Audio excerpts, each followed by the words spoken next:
hijrah atau gender ketiga yang sudah menjadi bagian dari komunitas spiritual di beberapa negara di Asia Selatan, seperti Pakistan, Bangladesh, India.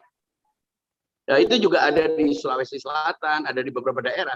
Yaitu karena keputusasaan terhadap doktrin agama. Akhirnya mereka justru berkumpul untuk menjaga, merasa insecure dari yang lain, akhirnya membuat sebuah komunitas.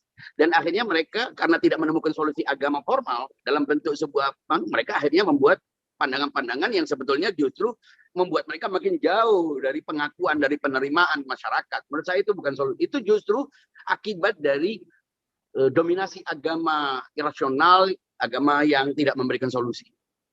Dan kita bisa memaklumi itu. Saya berusaha untuk memaklumi, bukan membenarkan, tapi memaklumi. Ketika memang terkesan seperti agama tidak memberikan solusi, ya mereka harus mengamankan dirinya. Emangnya mereka suka menjadi beda? Ini yang kadang-kadang kenapa sih? Kita kok seperti orang janda. Emangnya siapa yang menjelekkan janda? Emangnya siapa yang suka jadi janda? Ini kan mindset yang salah. Jadi yang didiskriminasi itu banyak, bukan hanya waria, ya janda, perawan tua. Emangnya urusan apa perawan tua? Dia mau kawin nggak kawin, apa urusannya dengan kamu? Ini kan itu semua adalah akibat pisah ranjang yang cukup lama antara agama dan logika. Wah, udah banyak yang raise hand nih, Ustadz. Oke. Saya persilakan pertama untuk Nur Rohmat ya. Silakan Nur Rohmat, barangkali mau bertanya. Yang raise hand ya? Oke, ya. Nur Rohmat. Halo. Ada Pak Z. Ada Pak Z. Halo. Halo. Halo. Ya, Assalamualaikum. Silakan, silakan, Mas Nur Rohmat. Apa kedengaran? Ya, dengar jelas. Assalamualaikum. Waalaikumsalam. Oh iya, ya saya mau tanya Ustadz tentang mengenai bagaimana supaya bisa menghindari zina gitu. Karena kalau saya membaca Al-Qur'an itu kan ada yang cerita Yusuf dan Zulaikha itu ya. Jadi Yusuf itu digoda Zulaikha dan sebenarnya Yusuf itu suka itu kan. Cuma karena gara-gara ada sinar yang di situ ada bapaknya atau gurunya itu langsung akhirnya hasrat untuk zina itu hilang. Nah, permasalahannya bagaimana kalau orang itu nggak punya guru atau gurunya sudah meninggal itu. Bagaimana cara untuk bisa menghindari perzinaan itu? Terima kasih Ustadz. Ya, insya Allah akan dijawab pertanyaan ini pada saatnya ya, karena kita sedang membicarakan tentang seks dan gender. Itu sebetulnya tidak harus ada gurunya. Guru itu bisa dalam bentuk guru yang luar, baru guru yang dalam. Imam Ali berkata, man lam yakun fi nafsihi wa'id, lam tanfa'ul mawa'id. Orang kalau tidak membangun penasehat dalam dirinya, tidak ada artinya nasihat orang lain. Artinya dia harus punya kesadaran, itulah gurunya. Pandangan-pandangan yang dia terima, hal-hal yang positif, hal-hal yang rasional, yang dia download masuk ke dalam pikirannya, mestinya itu menjadi guru yang memandu tindakannya. Jadi contoh Yusuf itu adalah sebuah dramatisasi peristiwa bagaimana manusia bisa menghindari ketika dia memiliki ketakwaan. Ketakwaan itu adalah sistem antisipasi terhadap keburukan-keburukan. Loh, kalau kita nunggu ulama setiap kali kita mau melakukan sesuatu kemudian kita terhindar karena melihat foto ulama atau ketemu ulama, itu kan tidak praktis itu. Jadi harus ditafsirkan arti guru itu adalah kesadaran kita tentang baik dan buruk, tentang akibat-akibat negatif dari perbuatan buruk itu adalah guru. Jadi kita maknai guru itu dalam pengertian yang lebih luas dari sekedar laula an ra'a burhana rabbih. Al-Qur'an sebetulnya tidak menyebut guru. Andai dia tidak melihat tanda-tanda Tuhan. Tanda-tanda Tuhan itu apa?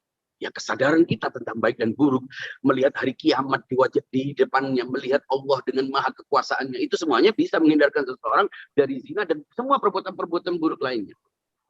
Itu kira-kira jawaban saya. Tapi ini tidak berhubungan dengan tema yang kita bahas. Mohon pertanyaannya berhubungan dengan apa yang saya bahas supaya waktu yang kita miliki sangat sedikit ini efektif dan berguna. Baik Ustadz. Pertanyaan selanjutnya yang raise hand silakan. Nanti. Dari siapa nih? Frodo. Oke. Terima kasih Ustadz. Assalamualaikum warahmatullahi wabarakatuh. Assalamualaikum teman-teman semua. Kita punya problem besar pada multitafsir nas-nas atau keterangan-keterangan syariat berkaitan dengan masalah ini. Multitafsir ini jadi bola salju yang terus membesar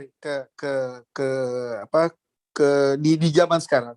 Nah, yang saya mau tanyakan adalah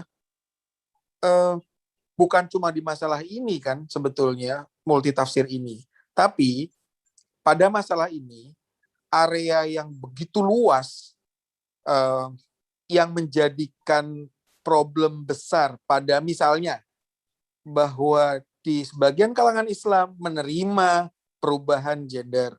Di kalangan lain, oh iya nggak bisa, apa yang disebut takdir gender itu ya laki-laki dan perempuan, bahwa selama hidup Anda tidak bisa pindah cross gender ke seberang. Nah, poinnya adalah gimana mengatasi multitafsir ini, Ustaz? Bagaimana, Ustaz? Ini fakta di masyarakat kita. Sebelum kita masuk ke lingkup yang lebih luas, di konteks lokal, ini jadi problem besar. Terima kasih, Ustaz. Walafu. Ya, terima kasih. Mas Ulil, saya jawab langsung ya. Ya, langsung, Ustaz. Jadi persoalannya kita tidak bisa menyatukan semua penafsiran. Tapi inilah arena kompetisi di mana setiap orang berhak untuk memilih sebuah penafsiran. Dan makin penafsiran ini makin logis, mestinya seiring dengan perkembangan kecerdasan manusia, umat masyarakat ini otomatis nanti mereka akan dihadapkan pada ketika jumlah orang-orang yang mengalami masalah itu makin banyak. Dalam keluarga, dalam hubungan antar sesama manusia, maka otomatis agama yang tidak memberikan solusi, agama yang hanya tegas terhadap, hanya menerima dua orang yang sempurna secara fisikal, tapi menolak orang-orang yang terlahir justru dengan posisi yang tidak sempurna, itu mau tidak mau akhirnya orang akan kembali kepada agama logika. Jadi menurut saya, pada saatnya agama akal ini akan menjadi, agama akal itu adalah pandangan kita tentang agama secara akal, bukan kita mengubah agamanya. Karena seperti saya katakan, ketika kita sebut agama-agama itu sebetulnya pandangan kita, interpretasi kita, persepsi kita tentang agama, bukan agama itu sendiri. Dan karena sama-sama punya persepsi dan penafsiran, mari kita berdialog, mari kita bersaing untuk memberikan penafsiran yang logis, yang relevan tentang agama. Dan itu akan dilihat sebagai bahwa agama yang kita anut itu bukan agama kemarin sore, agama untuk segala zaman, untuk selamanya. Itu maksudnya. Tapi bahwa ada banyak penafsiran itu konsekuensi dari persepsi dan relativitas. Masalahnya apakah kita sepakat kepada juri penafsiran yang beragam itu dengan akal? Itu masalahnya. Ketika ada orang yang memang sejak awal dia menolak akal itu dalam agama, ya kita tidak bisa apa-apakan. Mau gimana? Tapi saya yakin pandangan yang logis akan makin lama makin diterima orang. Termasuk kajian ini kan selama ini kan orang kajian itu tidak dialektik. Tapi di luar dugaan saya awalnya ragu-ragu ini apa ada yang mengikuti, orang sulit untuk mendengarkan ini, orang lebih suka diberi ketimbang harus berdialektika. Ternyata di luar dugaan banyak peminatnya, dan itu menggambarkan betapa sekarang orang kecenderungannya untuk berdialektika, untuk sharing, untuk berpikir tentang sesuatu yang relatif selama itu kembali kepada koridor-koridor rasional yang tegas. Oke, tidak ada masalah. Dan ini tidak dibatasi oleh agama tertentu, keyakinan tertentu. Ini lepas, terbuka bagi siapapun, agama apapun boleh dianut, itu pilihan. Tapi rasio itu tidak beragama. Tidak ada agamanya rasio. Justru sebelum beragama, orang harus berakal dulu. Begitu kira-kira.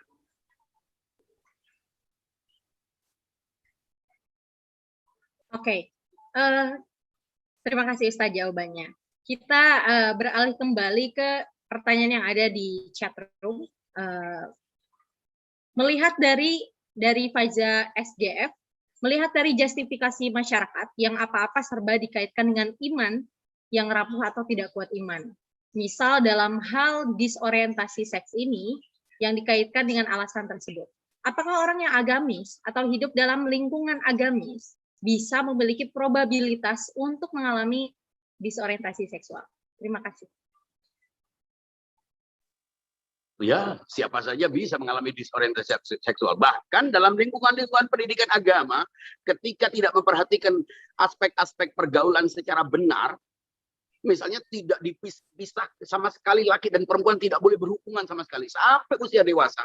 Dia tidak tahu apa itu lawan jenis, dia tidak punya orientasi, dan dia hubungi adalah laki. Dan ketika pubertas itu muncul, dorongan-dorongan seksual yang alami itu muncul, biasanya terjadi itu hubungan seksual sejenis, baik yang tingkat rendah maupun sampai tingkat atas. Dan tidak sedikit yang keluar dari lingkungan agama itu justru adalah orang-orang yang sekarang sedang kita bicarakan. Ya, Dan itu sering terjadi. Ada istilah-istilah khusus di situ, tapi tidak sedang kita bahas karena itu berhubungan dengan sesuatu yang menurut saya cukup tabu dan sensitif. Tapi bahkan orang-orang yang beragama di pondok-pondok atau di tempat-tempat tertentu yang memang dibatasi laki dan perempuan tidak boleh berhubungan. Akibat tidak boleh berhubungan, justru akhirnya mereka karena ini alami, ya akhirnya mereka melampiaskan kebutuhan seksualnya secara tidak benar. Atau justru laki dan perempuan itu berkumpul sama sekali seperti tidak ada batas. Itu juga bisa orang mengalami disorientasi seksual. Jadi ekstremitas dalam pergaulan itu pasti melahirkan persoalan. Dan itu sangat banyak. Sangat banyak. Kita jangan meremehkan persoalan ini. Hanya kita katakan ini beriman, tidak beriman. Siapa yang bisa mengukur iman seseorang? Allah melarang kita untuk menganggap diri kita pada itu zakku anfusakum. Jangan sok suci. Wa a'lamu biman dhalla an sabilih. Wa huwa a'lamu biman ihtada wa huwa a'lamu bil muhtadin, ayat lain. Jadi nanti akan kita ketahui siapa yang beriman atau tidak. Emangnya dari orang yang mengalami disorientasi seksual itu berarti tidak beriman? Dia tidak ingin jadi begitu. Bahkan pelacur, kalau kita mau bicara tentang profesi pelacur yang sudah dianggap buruk, itu sebagian orang dipaksa untuk menjadi pelacur oleh suaminya. Bahkan dihancurkan hidupnya sehingga dia harus makan dari mana. Mereka meladeni orang-orang itu dengan menangis. Memang itu buruk. Tapi kita tidak bisa melihat keburukan itu hanya pada peristiwanya. Tapi harus, akal sehat membuat kita harus menelusuri latar belakangnya. Banyak orang nakal, banyak orang bejat, banyak orang berandalan. Mengapa? Karena orang tua, karena pendidikan, karena perlakuan. Ini semuanya membuat kita lebih toleran, lebih berhati bersih, lebih luas pikiran kita untuk tidak menjudge orang lain. Ya, itu. Jadi iman dan iman hanya diurus karena dia tidak mengalami sebagian besar orang-orang yang terlihat waria itu sangat ramah, sangat lembut, bahkan lebih lembut dari perempuan. Itu karena apa? Mereka ingin benar-benar menjadi perempuan. Ya ingin diperlakukan sebagai perempuan, bukan. Makanya itu sebutan waria saya tidak setuju. Nggak ada namanya waria, yang ada wanita dan pria.